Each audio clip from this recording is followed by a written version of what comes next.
지난주에 우리 목사님이 고린도 전서 15장 1절에서 4절 말씀을 우리 함께 나눴는데요.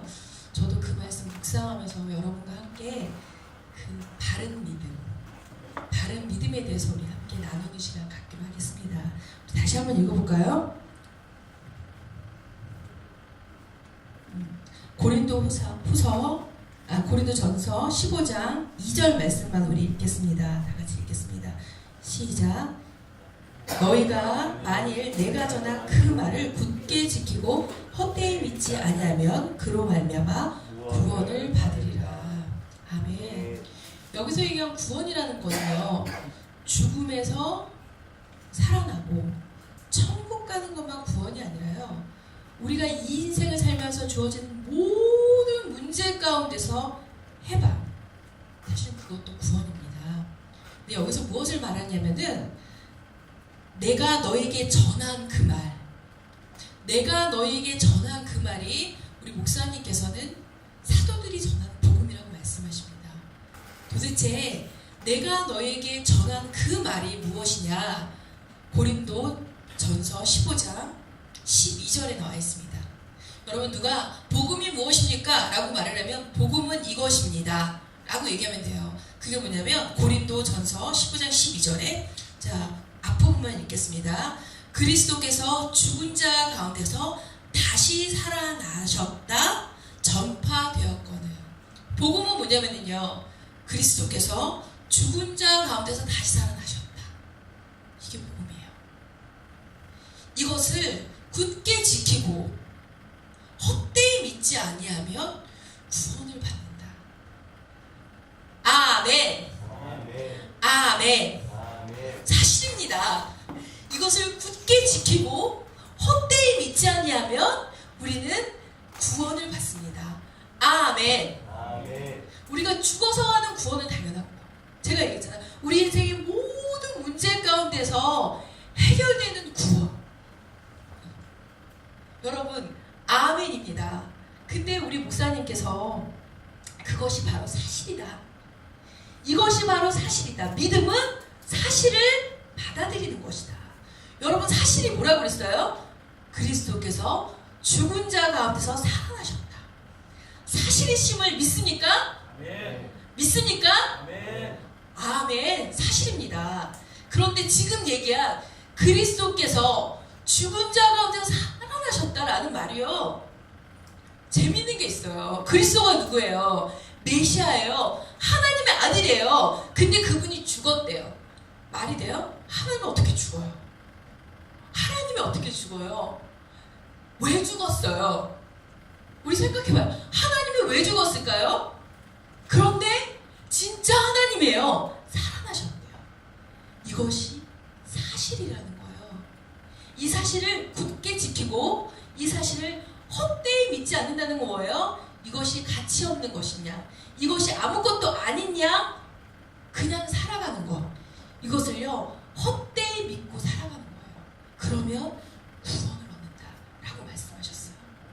근데 이 말에 그리스도께서 죽은 자 가운데 살아나셨다 라고 하는 말이요, 되게 재밌는 게 있어요. 뭐냐면 그리스도께서 죽은 자 가운데 살아나셨다, 이것은요 우리 목사님 말씀하신 것처럼 인간이 할 수 없는 딱 두 가지인 거예요. 인간이 할 수 없는 거, 인간이 할 수 없는 게 뭐예요? 죽은 자 가운데서 살아나셨다. 인간이 할 수 없는 게 뭐예요? 원수를 위해서 죽는 거. 인간이 할 수 없는 거란 말이에요. 인간이 할 수 없는, 어떤 종교도 흉내낼 수 없는 전무후무한 이야기예요. 오직 주님만이 하실 수밖에 없는 전무후무한 이야기예요. 여러분, 어느 종교도 이게 없어요. 모든 종교의 초점은 여러분 뭔지 아세요? 땅이에요. 땅. 땅에 사는 내가 땅에 사는 문제를 해결하기 위해서 어떻게 내 신을 통하여서 이것을 극복할 수 있을까? 땅에 사는 우리가 땅의 한계를 느끼면서 어떻게 이것을 극복할 수 있을까? 라고 접근한 것이 바로 종교예요. 그런데 우리 주님은요, 땅에 초점을 두지 않습니다. 우리는요, 땅에 초점을 두는 것이 아니라 우리는 하늘에 초점을 둬요. 주기도문은 뭐라고 했어요? 하늘에 계신 우리 아버지, 우리는요, 왜냐면 땅의 백성이 아닌 거예요. 우리는 뭐라고 얘기해요? 하늘의 천국의 백성인 거예요. 그래서 땅을 정복한 하늘의 백성인 거예요. 그래서 우리의 초점은 땅이 아니라 하늘이에요. 사실은요, 제가 예수님을 믿어왔지만요, 저는요, 예전에 제가 예수님을 믿었지만 저의 초점은 하늘이 아니라 땅이었어요. 근데 이 부활의 복음을 만나고 나서 철저하게 나의 초점은 땅이 아니라 하늘이 됐어요. 이 땅의 초점을 가지고요, 성경을 들여다보고 말씀을 봐도요, 그러면요, 도통이 말씀이 이해가 되지 않아요. 그래서 예수 믿지 않는 사람들이 말씀을 보면은요, 답답하고 따분하고 이해가 되지 않는 거예요. 왜? 초점이 땅이기 때문에. 초점이 하늘이면 그때부터 열리기 시작해요. 근데 왜 하나님이 땅에 두시지 않았는가? 우리 목사님이 종종 이런 설교를 하셨어요. 무슨 설교를 하셨냐면, 땅은 뭐라고 그래요? 저주를 받았다. 땅은 저주를 받았어요. 그래서 저주를 받은 그 땅의 소산을 먹으면서 누가 살아요? 우리 인간이 살아요. 그래서 인간의 것이 개입된 것 가지고는 우리가 구원을 받을 수가 없어요. 철저하게 하나님이 하셔야 해요. 철저하게. 그래서 그분이 작정하시고 그분이 구원 사역을 이루시는 거예요.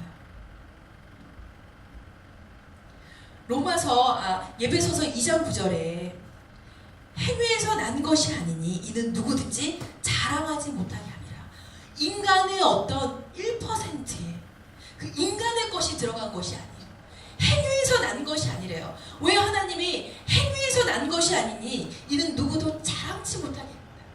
이 복음은 무조건 아버지의 전적인 작정과 구원과 은혜로 되었냐면, 만약에 이것이요 행위에서 났다면 하나님은 인간이 얼마나 부패한 건 알고 있었어요.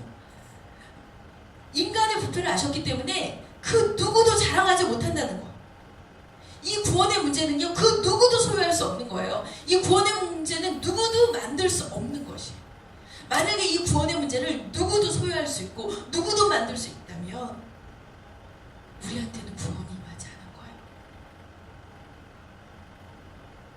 그래서 오직 그분만이 하셔야 돼요. 오직. 그래서요, 사실요, 제가 구약을 보면은요, 여러분 구약을 보면은 구약에서는 구약의 이야기는 뭐예요? 구약은 구원의 모형을 보여주셨어요. 예수 그리스도의 모형을 보여주셨어요. 우리 율법을 통해서요, 구약은 율법이잖아요. 율법을 통해서 뭐를 상상할 수 있냐면은 구원을 상상할 수 있어요. 하지만 율법으로는 구원을 이룰 수가 없어요. 하늘나라의 백성이라고 부르는 이스라엘 민족에게 율법을 주셨지만, 그들은 구별된 민족이었지만, 그것을 통해서 구원의 모습과 구원을 상상할 수 있었지만, 사실은 그들은 사사기를 지나서 열왕기 상하를 지나서 말라기에 이르렀을 때는요, 어둠과 처절한 절망이었어요. 그 어둠 가운데 신약으로 들어가면서 완전한 반전이 일어나요. 예수 그리스도가 등장하죠. 우리 속 머리 안에 구원에 대한 열망을 주시고 구원에 대한 베이스를 집어넣어 주시고, 안 되는구나. 그런데 그 구원을 누가 이루셔요? 하나님만이 이루시는구나. 당신이 직접 오셔야 했구나. 그래서 그분이 직접 오신 게 바로 예수 그리스도예요. 그래서 어쩌면 예수님이요, 베드로의 처절한 3번 부인하는 절망을 허락했어요. 너는 안 된다. 너의 열정은 안 된다. 너의 신앙은 안 된다. 누가 해요? 내가 해야만 한다. 부활이어야만 한다. 내가 해야만 한다. 그것을 하나님께서 보여주셨어요. 여러분, 그래서요, 이 구약은요, 이걸 보면서 우리가 뭘 볼 수 있냐면, 구약은 샘플과 같아요. 샘플. 모형과 같아요. 여러분, 샘플이 뭐예요? 시식이 뭐예요? 여러분, 이렇게 마트에 가면 맛있는 음식을 이렇게 시식하잖아요. 그럼 우리가 그걸 이렇게 맛봐요. 아, 이게 맛있구나. 그럼 그 음식을 살 수 있잖아요. 왜 맛보게 해요? 부분을 맛보게 하는 거예요. 부분을 맛보게 하고, 그걸 살 수 있게끔 하는 거예요. 하지만 부분을 맛봤다고 해서 우리가 전부를 다 가진 게 아니죠. 구약도 마찬가지예요.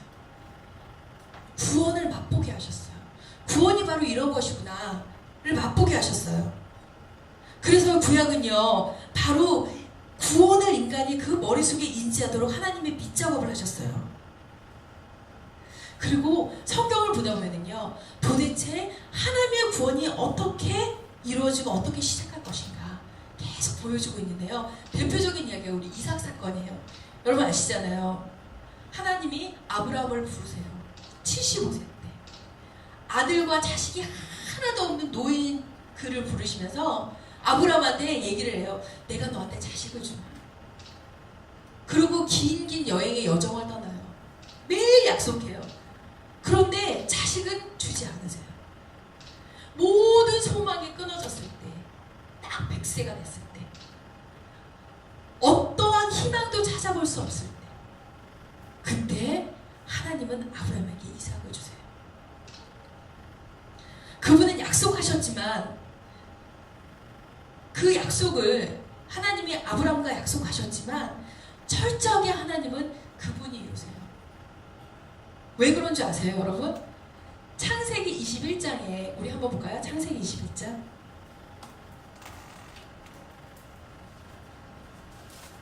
(21장) 1절 말씀을 한번 볼게요.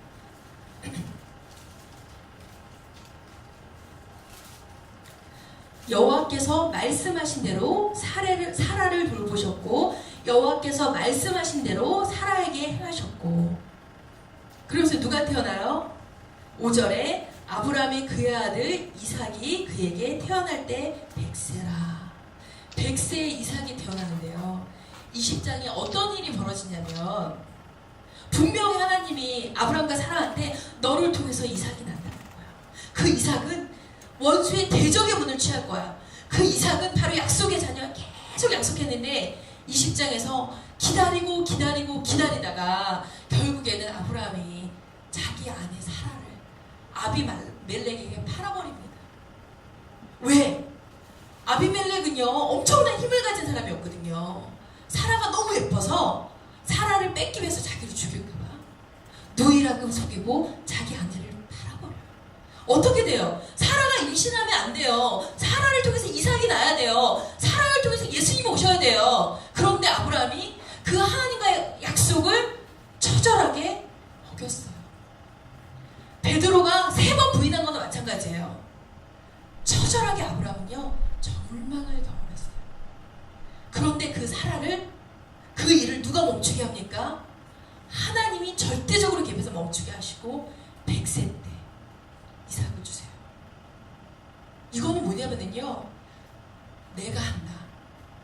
100세 때 이삭을 줬다는 건 뭐예요? 인간이 할 수 없는 출세, 도저히 인간이 할 수 없는 출생을 내가 시킨다. 인간의 힘이 아닌 전적인 하나님의 힘이 들어간 하나님의 구원에 대한 약속이에요. 그래서요 그리스도께서 죽은 자 가운데 살아나셨다. 인간이 할 수 없는, 오직 그분만이 하실 수 있는 사건을 통해서 내가 너희를 구원하겠다 라고 주님께서 말씀하셨어요.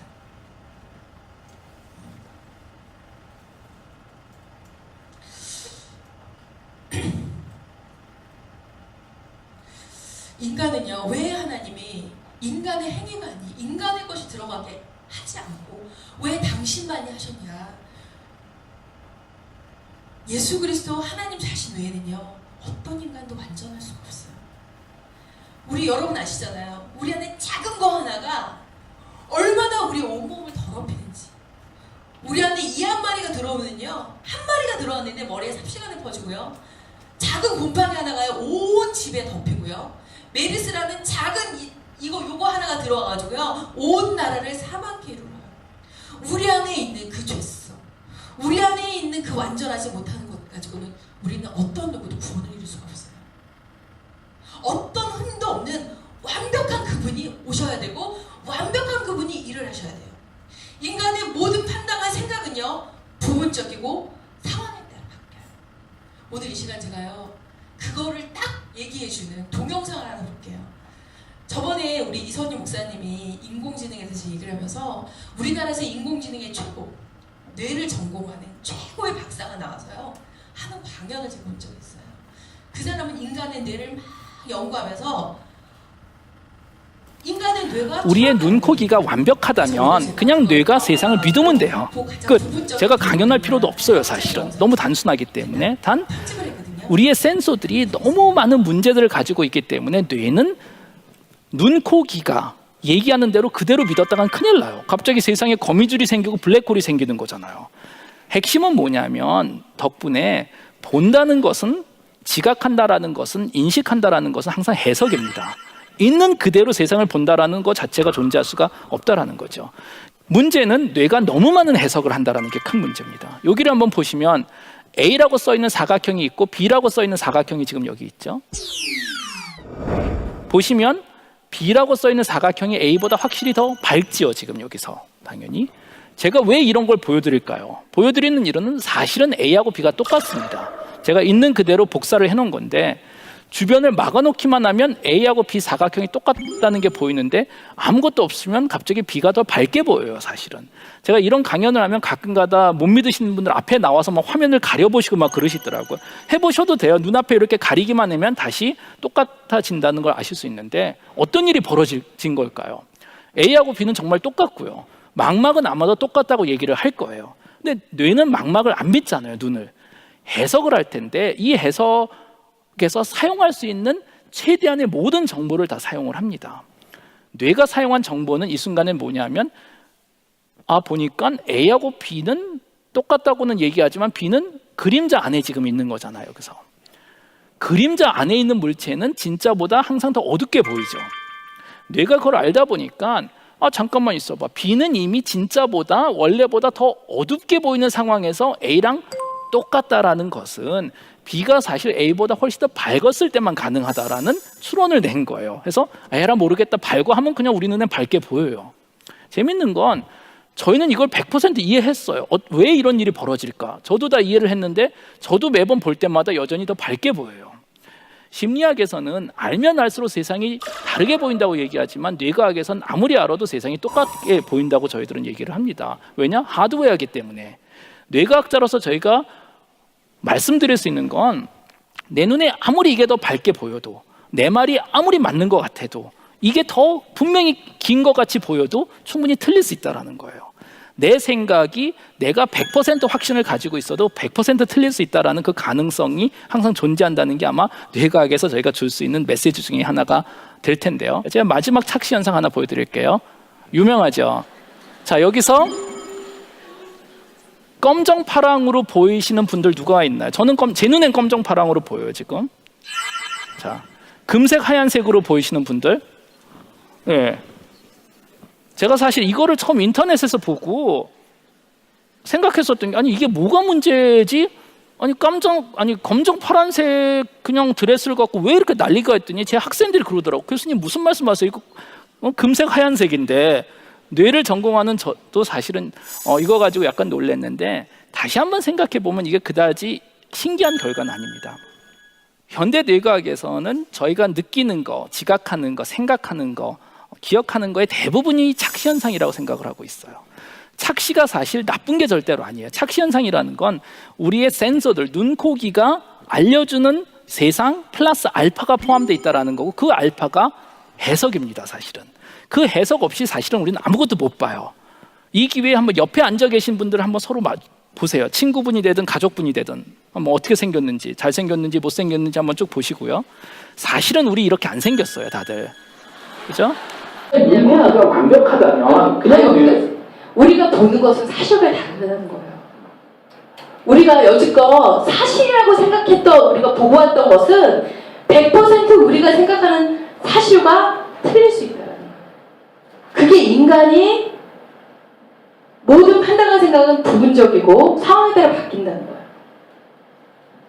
거예요. 내가 여지껏 진실이라고 믿고 있다는 것이요, 100% 진실이 아닐 수 있다는 거예요. 그거를 성경에서는요, 너무나 분명하게 말해주는 게 성경에 있어요. 바로 이거구나. 이래서 그리스도께서 오셔야 했구나. 인간의 것이 이만큼도 들어가서는 안 되고, 불완전한 인간의 것이 이만큼도 들어가서는 안 되고, 완전한 그분만이 사실을 이야기할 수 있구나. 인간은 사실을 볼 수가 없고, 아멘. 그게 어디냐면요. 창세기 3장 5절에서 6절 보겠습니다.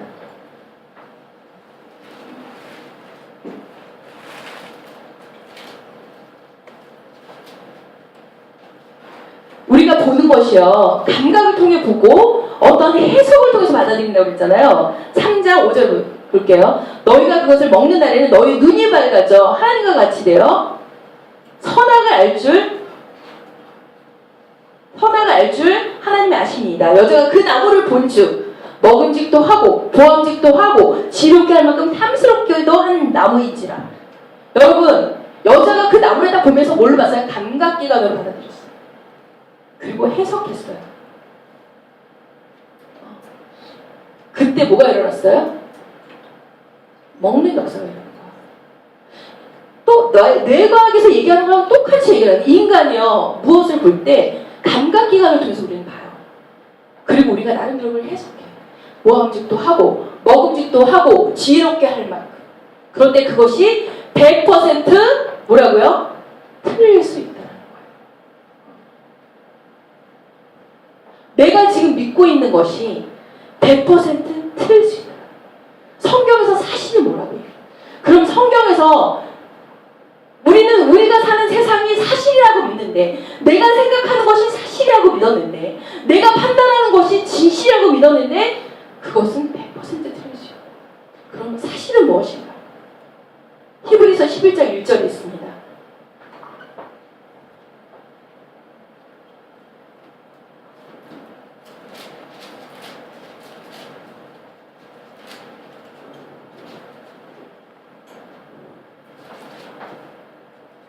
인간의 눈, 인간의 감각, 인간의 해석을 통해서 받아들인 것, 이것이 거짓이라는 거 알았잖아요. 이것이 바로 인간의 눈이에요. 그런데 히브리서 11장 1절 다 같이 읽겠습니다. 시작. 믿음은 바라는 것들의 실상이요 보이지 않는 것들의 증거. 아멘. 믿음은 믿음의 눈으로 바라보며 뭐가 보여요? 실상이 보여요. 그러니까 우리가 정말 사실을 알려면 뭘로 봐야 돼요? 불완전한 인간의 눈으로 봐서는, 이 센서로 작용해서 봐서는 사실을 볼 수가 없어요. 불완전한 인간은 완전한 것을 만들 수가 없는 거예요. 그러니까 하나님이 믿음으로 바라보는 거예요. 그 믿음이 뭐예요? 믿음이라는 안경이 뭐예요? 바로 복음인 것입니다. 그리스도께서 죽은 자 가운데 살아나셨다. 인간의 것이 아니고 오직 당신으로만 입증된 것, 오직 완전한 그분이 만드신 것, 이거 아니면 사실을 볼 수가 없는 거예요. 여러분, 무엇을 믿겠습니까? 지금까지 내가 살아왔던, 은성아, 네가 지금까지 살아왔던, 키 커야지 사랑받는다고 살아왔던 거짓이거든. 거짓을 덮고 있는 거야. 그래서 내 생각, 내 고집, 내 주관, 내 배경, 내 경험, 이거 믿고 우리 살아왔잖아요. 많은 사람들이 그거 믿고 살아왔거든요. 그게 신앙이거든. 그게 신앙. 그런데 성경에서 뭐라고 얘기해요? 이것이 아니다. 거짓이다. 거짓이다. 뇌과학자도 얘기하잖아요. 이 사람은 난 크리스찬이에요. 예수님 믿지 않는 사람이에요. 그런데 우리가 눈으로 감각기관을 통해서 해석을 통해 받아들이는 거 100% 사실이 아닐 수 있다. 사실은요, 100% 사실이 아니에요. 부분적인 것은 사실일 수 있지만 그거는 우리가 볼 수 있는 인간의 시야의 어떤 일부분에 불과해요. 이분이 그렇게 얘기하잖아요. 우리가 뭘로 볼 수가 있어요? 인간의 눈으로는, 죄된 인간의 눈으로는, 땅의 저주를 받는 저주의 서사를 먹고 사는 우리는 사실을 알 수가 없는 거예요. 우리가 그 사실을 알려면 어떤 안경? 복음이라는 안경. 그리스도께서 죽은 자 가운데 살아나신 팩트를 받아들일 때, 사실을 받아들일 때, 우리 그거 뭐라고 그래요? 믿음이라고 그래요. 그럴 때 우리는 완전한 것을 잡을 수 있고, 완전한 것을 누릴 수 있고, 복음을 누릴 수 있는 거예요. 성경에서 내 고집, 내 생각, 나의 모든 이론, 그리고 나의 모든 그런 경험, 나의 주장, 이 모든 것들을 우리 뭐라고 얘기합니까? 고린도서 10장 4절에서 5절 우리 한번 읽겠습니다.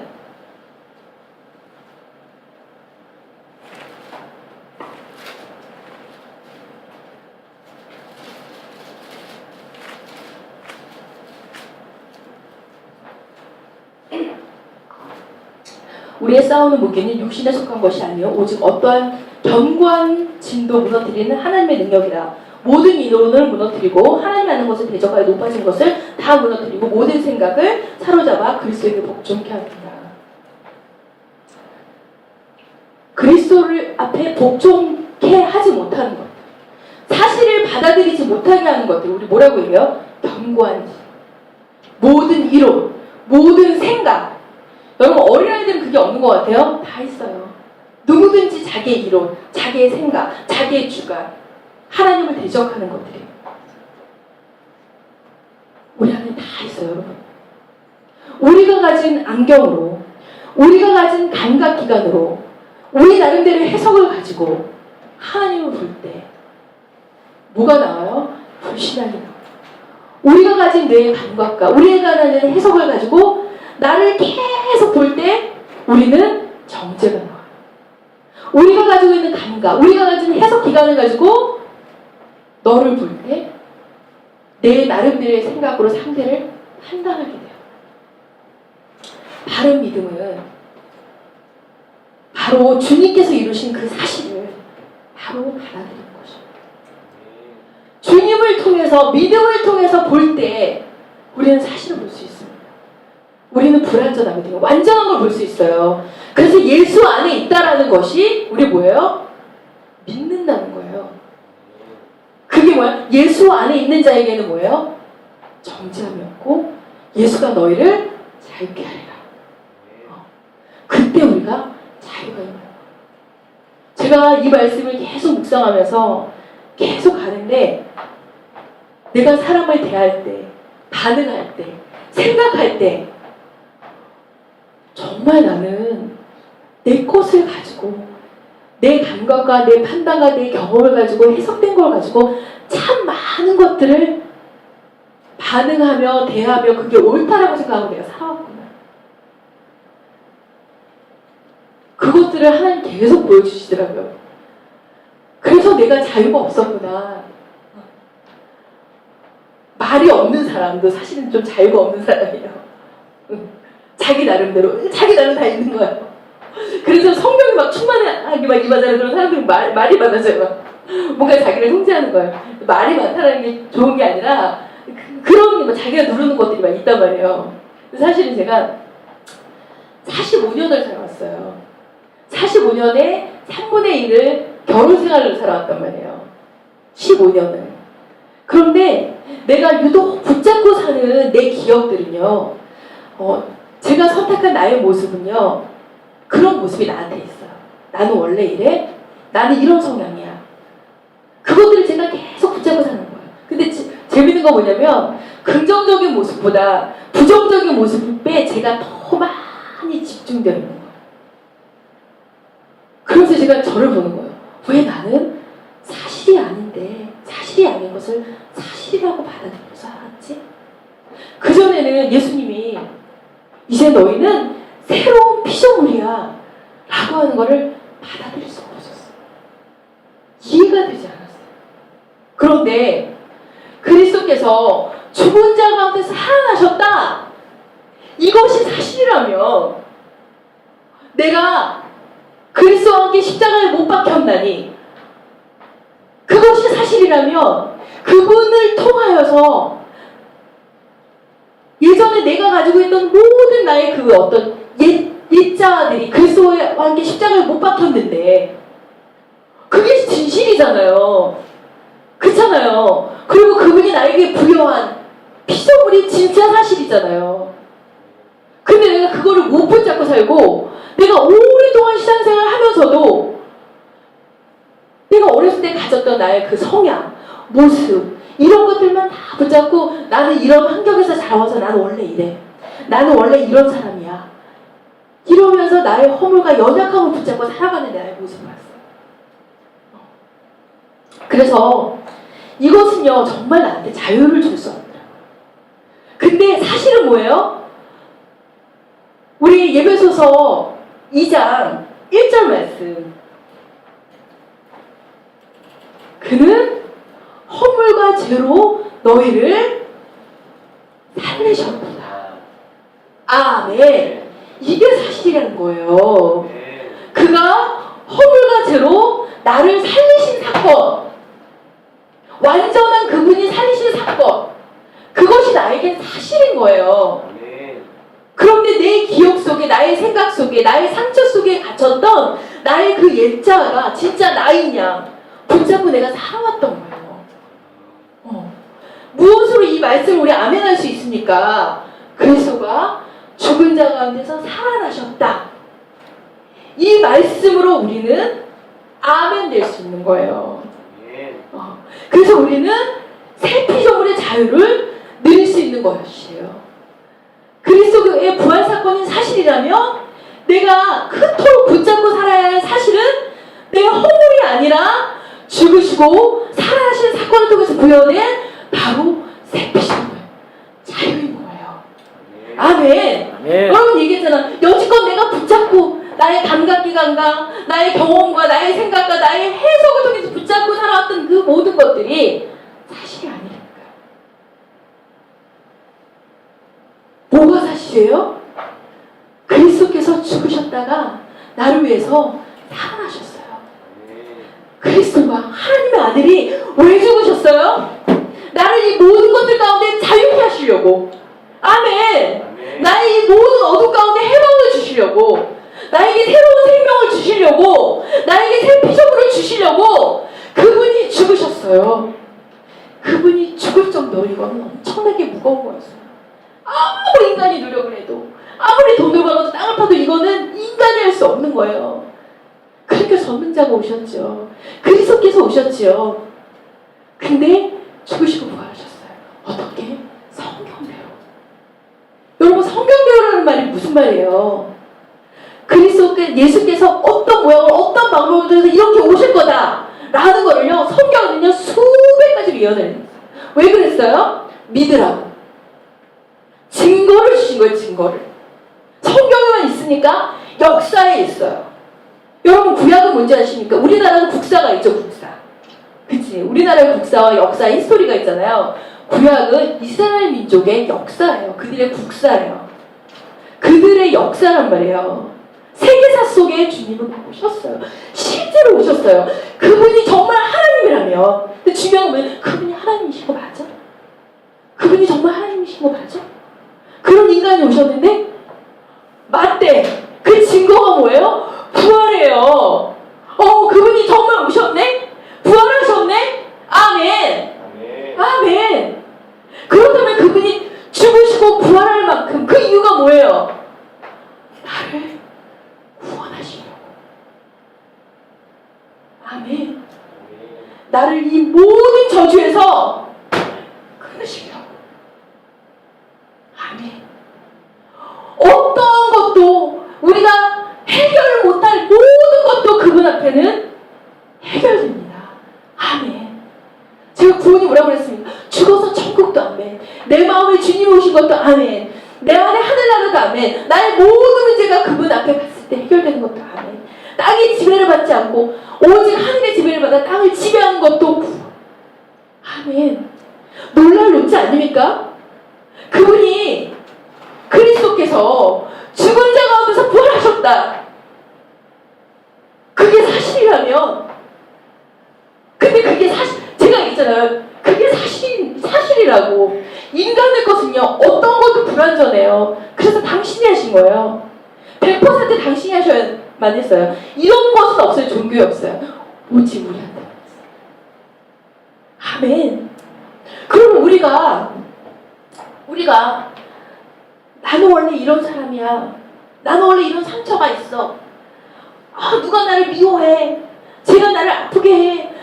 그거 붙잡고 산다면 예수님 마음은 어떻겠어요? 제가 어떤 자매를 알아요. 지금은 하늘나라 간 자매인데 이 자매는 5살 때 엄마가 부하원에 버렸어요. 그래서 고아원에서 처절한 인생을 살았어요. 여자아이가 고아원에 혼자 산다는 거는요, 여러분 상상할 수가 없어요. 거기에 있는 모든 아이들이 다 외로워서요, 여자아이를 남자애들이 가만두지 않아요. 그렇게 막 살다가 나이가 먹어서 엄마를 만났어요. 그런데 이 엄마는 우상이 큰아들이었어요. 큰아들이요, 맨날 깡패였어요. 싸우고 두드리고 놀고 사는데 형무소가게 된 거예요. 돈이 없는 거예요. 어떻게 할까 그러다가 이 딸을 율락가로 팔아버렸어요. 이건 팩트예요. 그런데 율락가로 팔았는데 이 여자가 너무 무서워가지고 자기 몸 파는데 무서워서 막 도망가서 파출소에 갔대요. 저한테 그런 얘기를. 근데 사모님 파출소에서 다시 저를 거기로 데려다 줬어요. 연결돼 있는 거예요. 소망이 없이 살다가 어떤 남자를 만나게 됐어요. 사실은 어떤 남자를 만나게 돼서 그분이 대학생이면 자기 등록금으로 나오게 해주셨는데 사실은 거기까지는 사실이고 그 다음은 사실은 제가 쓴 소설이에요. 어떤 남자를 만나게 됐는데 이 남자가 이 여자를 너무 사랑한 거야. 나오게 해주려고 했는데 돈이 없어. 궁리하다가 이 남자가 자기의 장기를 팔기 시작합니다. 콩팥을 팔고 간을 팔고 그래도 돈을 댈 수가 없는 거예요. 그 여자를 너무 사랑하는데 그래서 그 남자가 찾다 보니까 암거래로 심장을 파는 게 있었어요. 자기 심장을 팔았어요. 돈을 마련해서 여자를 자유케 해줬어요. 근데 남자는 죽었어요. 여자는 그 돈으로 거기서 나올 수 있어요. 근데 그 율락가 주인들이 자기가 그 돈 다 받아먹고도 속이는 거예요. 이 여자가 조금 머리만 굴려가지고 조금 알려고 하면 그것들만 정오면 이렇게 밖에 조금 알려고 하면 나는 내 모든 돈을 지불되구나, 난 자유의 몸이구나 이거 알고 자유하면 되는데 이 여자가 그걸 몰라. 거기에 속고 거기서 막 산다면 그 죽은 사람은 얼마나 끔찍할까요? 얼마나 괴로울까요? 여러분 얼마나 비통할까요? 여러분 예수님도 마찬가지예요. 전능자가 하나님이요, 이 땅으로 나를 구원하고자 비참한 죽음을 죽으셨어요. 그런데 우리가 죄의 종로를 탄다면, 우리가 그 자유를 누리지 못한다면, 우리가 그 복음을 누리지 못한다면, 그 거짓을 거짓이라고 믿고 산다면 이처럼 예수님을 슬프게 하는 일이 있을까요? 내 방법대로 살려고 한다면, 율법으로 뭔가 구원을 얻으려고 한다면 이처럼 슬픈 일이 있을까요? 이처럼 비참한 일, 이처럼 예수님을 힘들게 하고 하나님을 고통스럽게 하는 일은 없을 거예요. 그러면 우리는 어떻게 해야 되나요? 자유! 아멘! 아멘. 아멘! 아멘. 자유구나. 그분이 나에게 자유를 주셨구나. 그분이 나를 구원하셨구나. 그분이 나의 모든 인생의 주인이구나. 이걸 선포하고 우리는 거예요. 우리는 그 사실을, 그리스도께서 죽은 자 가운데 살아나신 그 사실을 내 사실로 아멘 할 때 이 모든 것들 가운데 자유가 임합니다. 우리 그것을 구원이라고 해요. 아멘. 근데요, 마귀가요, 그 여자를 속인 것처럼 우리를 계속 속여요. 그거를 믿지 못하게 해요. 헷갈리게 해요. 계속 우리를 참소하게 해요. 계속 미혹해요. 세상신이 혼미함으로 복음의 광채를 가린다고 했잖아요. 고린도서 4장 4절. 마귀는요, 계속 우리를 속여요. 이간질을 해요. 못 믿게 해요. 헤매게 해요. 누리지 못하게 해요, 여러분. 방법이 있어요. 그 사실 가운데 달려. 그러면서 막, 야, 네가 해. 다시 율법으로 돌아가서 네가 해. 우리 율법은 뭐가 있어요? 율법이 잘하는 게 있어요. 율법은 죄가 딱 왔을 때, 우리 안에 죄가 딱 왔을 때 너의 구원은 무효야. 나 예수님 되게 잘 믿고 있었는데 뭔가 나한테 그런 죄, 연약함이 딱 보였을 때 너의 구원은 무효야. 그 사람의 구원을 의심하게 만들어. 나를 정죄하고 남을 판단하게 하고 끊임없이, 우리 요한계시록 10장 10절은 뭐라고 얘기했어요? 마귀는 밤낮 참소하던 자, 거짓으로 계속 우리를 속이는 자가 마귀예요. 우리의 시선이 하나님을 향하지 않고 땅을 향해 있을 때 얘네들은 막 불화살을 쏴요. 불화살. 어떨 때 부활의 복음을 듣고 복음을 향해서 막 달려가는 자가 갑자기 딱 자기를 볼 때 그 불화살은 더 강해요. 왜냐하면 이것만을 보이게 하면 이 복음을 봤어. 빙빙빙 도는데 정복을 봤어. 근데 얘가 잠깐 이렇게 틈을 보였어. 그러면 이때다. 얘를 완전히 잡아내려야 되겠다. 그러면 막 불화살을 쏴요. 그러면서 너의 구원은 무효야. 네가 예수님을 믿는 네가 이렇게 살 수 있어? 네가 부활의 복음을 아는 자가 이럴 수가 있어? 너가 정말 주인인데 넌 정말 네가 주인이야. 그러면서 막 우리를 참소해요. 사실은 지난주에 저한테 그런 절망이 있었습니다. 제가 이제 동일하게 우리 형제자매가 왔을 때 이걸 가지고 저만 싸운 게 아니라 참 많은 사람들이 싸우고 있었다고 제가 들었어요. 근데요, 저는 정말 은혜가 되는 말씀이었어요. 사도 바울. 저만 이걸 느끼고 있었던 게 아니더라고요. 사도 바울. 로마서 7장을 보겠습니다.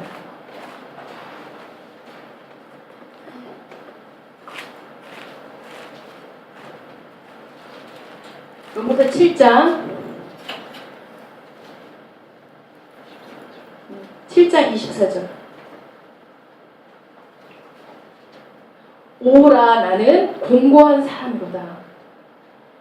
이 사망의 몸에서 누가 나를 건지는가. 여러분, 로마서 7장은요 사도 바울이 예수님을 잠깐 처음 믿고 쓴 글이 아니에요.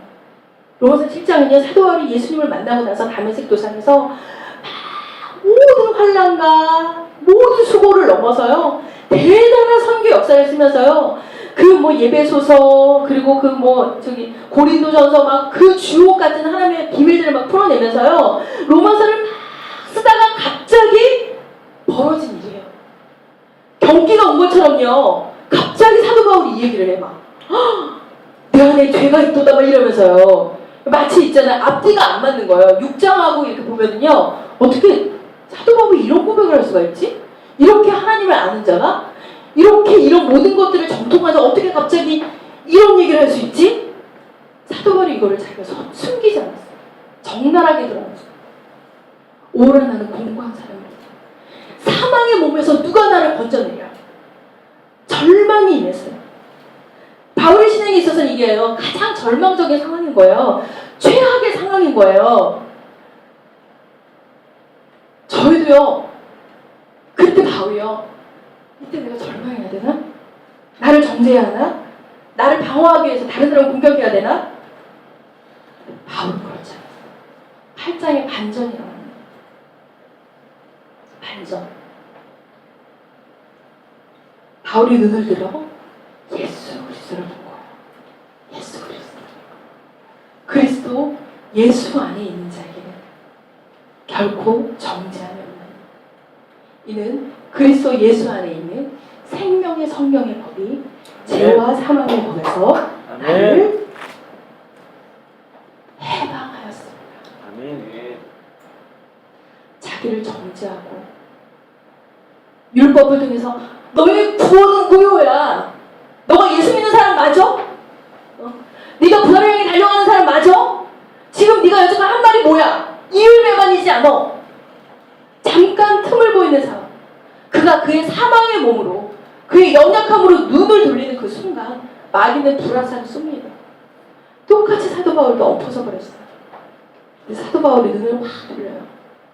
그리스도 그래 나는 원래 그런 인간이었어. 그런데 예수 그리스도가 죽으시고 부활하심을 통하여서 새 생명, 새 피조물 그리스도 안에 있는 새 피조물 나한테 주셨어. 생명의 성령의 법이야 그게. 그래서 나를 그렇게 부르던 죄와 사망의 법 이제 나는 완전히 해방이야. 나는 이제 정죄받지 않아. 왜? 내 안에 그리스도의 의가 있으니까. 내 의가 아니라 자기를 바라본 거야.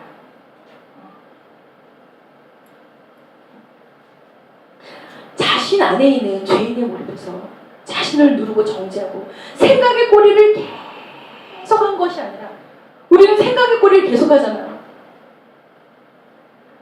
여러분, 우리가 부활을 향해서 막 달려갈 때 가끔씩 그런 게 오는 게 있어요. 내가 더 엎어져요. 막 바닥으로 다 누워버리는 경우들이 있어요. 그때 그는 뭘 봐요? 그리스도의 부활을 통해서 완벽하니 예수 그리스도에 있는 자, 즉 새로운 피조물 한테 고개를 돌립니다. 그리스도 예수 안에 있는 생명의 성령의 법이 죄와 사망의 법에서 나를 해방했다. 단호히 선포합니다. 전쟁에서 이긴 것입니다. 최악의 상황에서 지금 내 안에 죄가 나오고 있는 그 상황에서 현실 앞에서 내가 아니고 내 속에 거하는 죄인이라고 말할 수 있는 사람.